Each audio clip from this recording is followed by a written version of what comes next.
Heaven Blues Channel presents Paranormal, Book 9, Part 3, Legend of the Pharaoh's Curse, by Dr. Ahmed Khalid Tawfiq. Like in the movies, his words kept echoing in my mind while I was driving to Alexandria. The horror, my friend, the horror. It was Thursday, my weekly visit to Howeida, my miserable fiancé, and the headlights reflected in my rear-view mirror as the sad blue sky foretold of an early winter night, and the damp electric air foretold of a coming storm, and Kulthum was singing on the radio. The horror, my friend, the horror.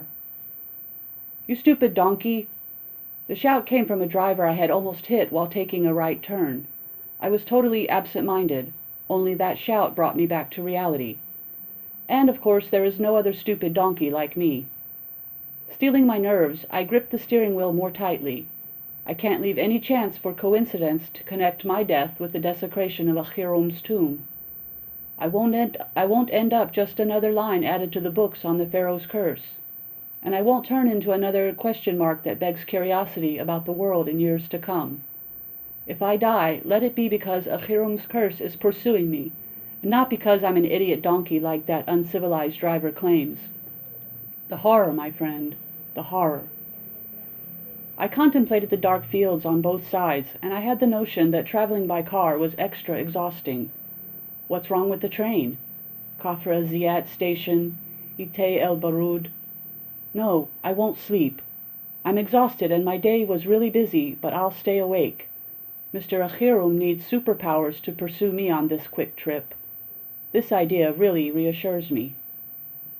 Finally, Alexandria, the bride of the Mediterranean, my adoration of which overcomes me. "Rifat, have you not noticed this is the 1,000th time you speak of vampires?" asked Howeida with some resentment as we sat in that warm cafeteria, listening to tango music and sipping hot cocoa. "So what? Talking about vampires is so interesting, but it's the 1,000th time." She said it while smiling kindly, and then continued, "Don't you think this is abnormal for a fiancé to take his beloved to romantic places, to speak to her about Dracula's mummy and the werewolf's finger, and that Norwegian who was devoured in a single bite by the Loch Ness monster? But these are interesting stories, and I really like them. And last week you told me about the dead in Jamaica who leave their graves, and the cave guard who breaks his victims' necks, and these are my loveliest memories." She shouted so loudly that it grabbed the attention of those around us and sent blood rushing to my ears. "But I hate it. All of it gives me nightmares." Nervously, I lit a cigarette and was prepared to direct some harsh words at her, but reconsidered and settled for mumbling while burying my face in my cup of cocoa, "Truth is, you're bored with me." I was going to tell her about my adventure this morning with dissecting the mummy, to impress her, but she poured cold water over the fire of my enthusiasm. It's easy for a guy to hate a girl who is not interested in what interests him. Softening, she said, "You smoke too much." "That's how I am." Reaching for my pack of cigarettes, she threw it into her purse despite my protesting gaze.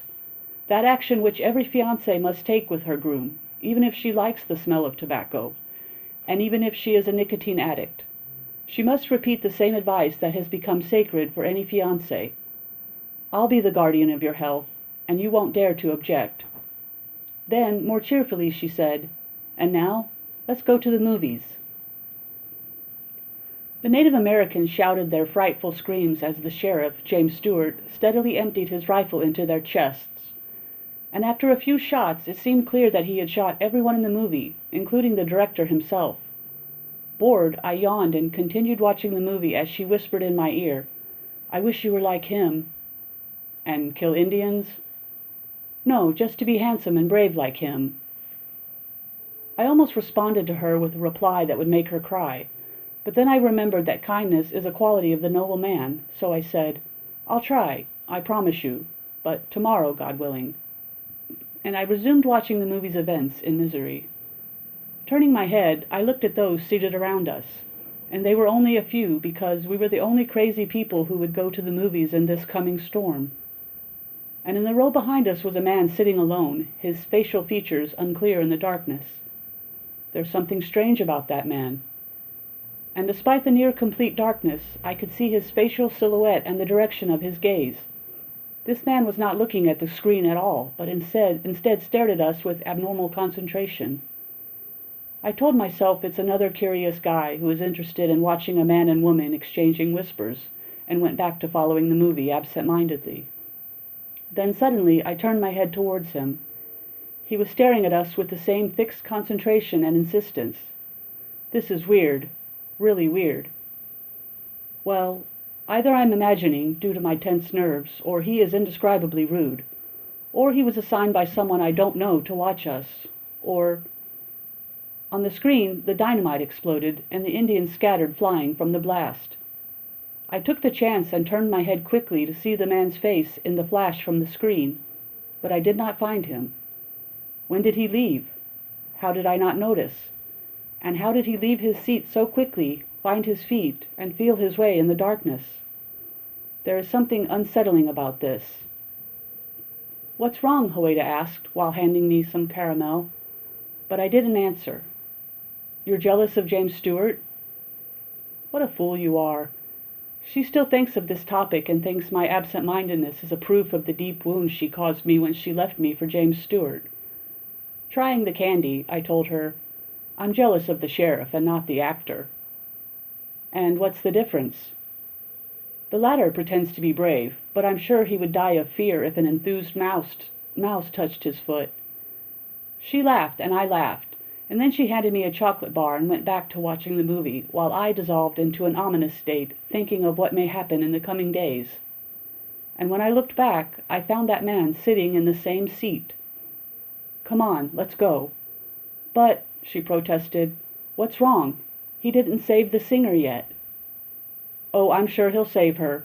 What's important now is to leave, because I'm not very comfortable with that man sitting behind us." She looked lightly behind and then asked, wondering, "Which man? There's no one in the theater but us." On the staircase of her home, I shook her hand. She thanked me for the evening and invited me up for a cup of tea and to meet her mom, my future mother-in-law.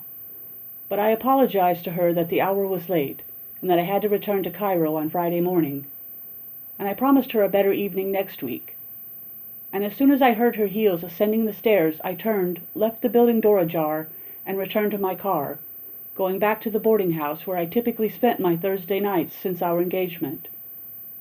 Our long-distance relationship is a problem, but I hoped that after marriage she would move and live with me in Cairo, especially as her mother was in good health and there should not be a problem leaving her alone in Alex near her other daughter, Siham, and her husband, Adil, my friend who had gotten me into all of this.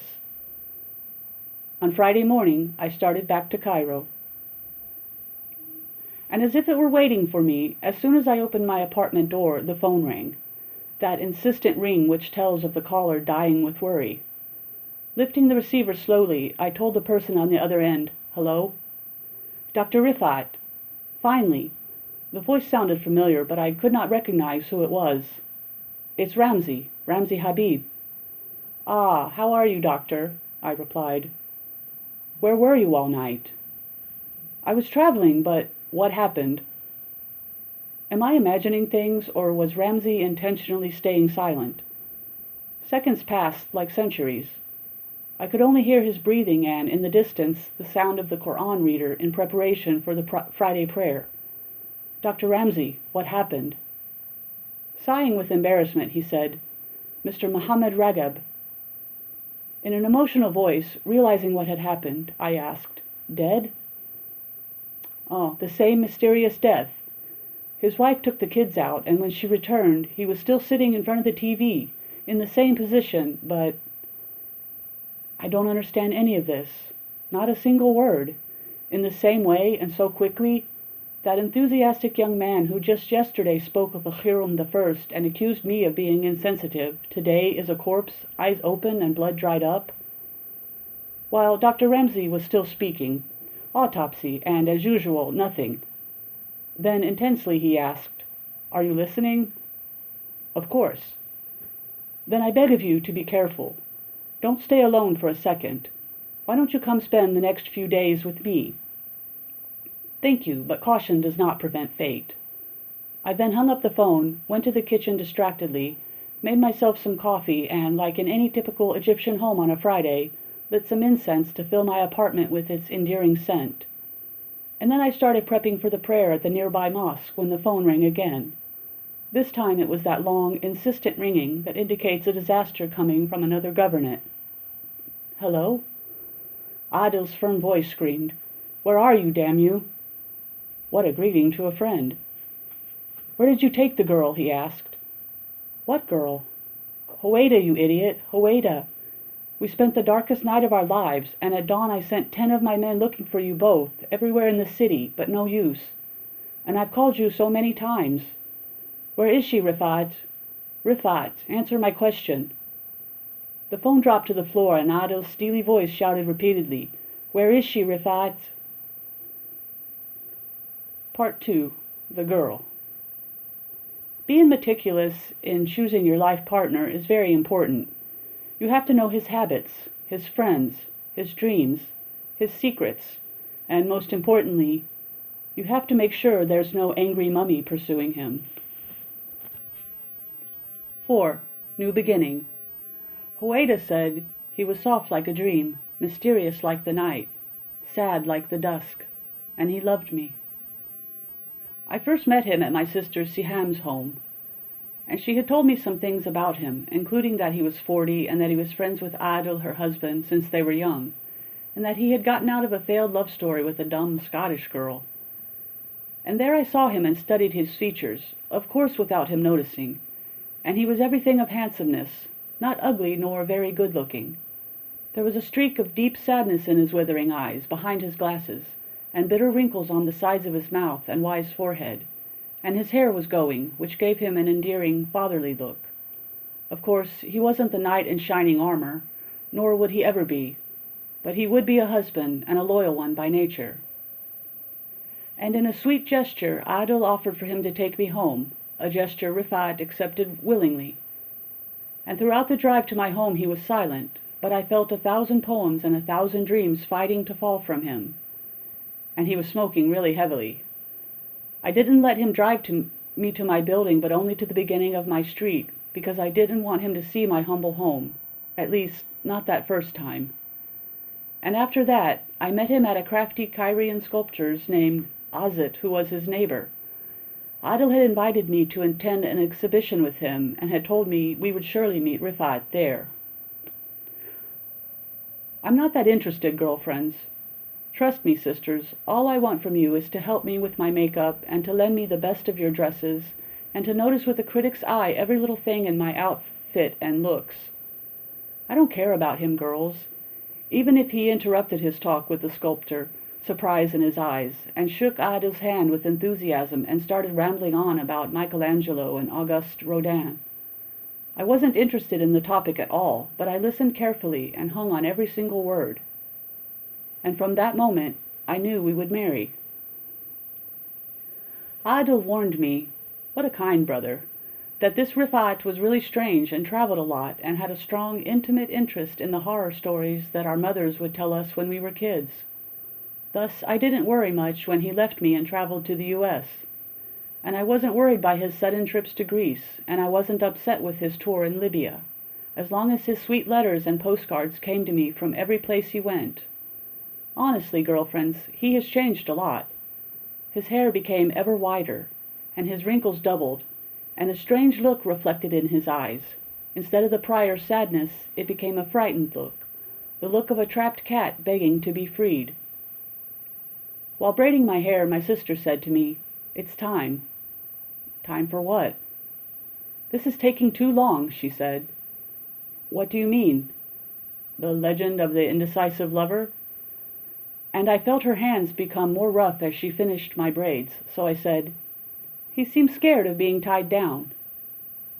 Taking another pin from her mouth, my sister said, "Men are like big children. They never marry unless someone asks them to."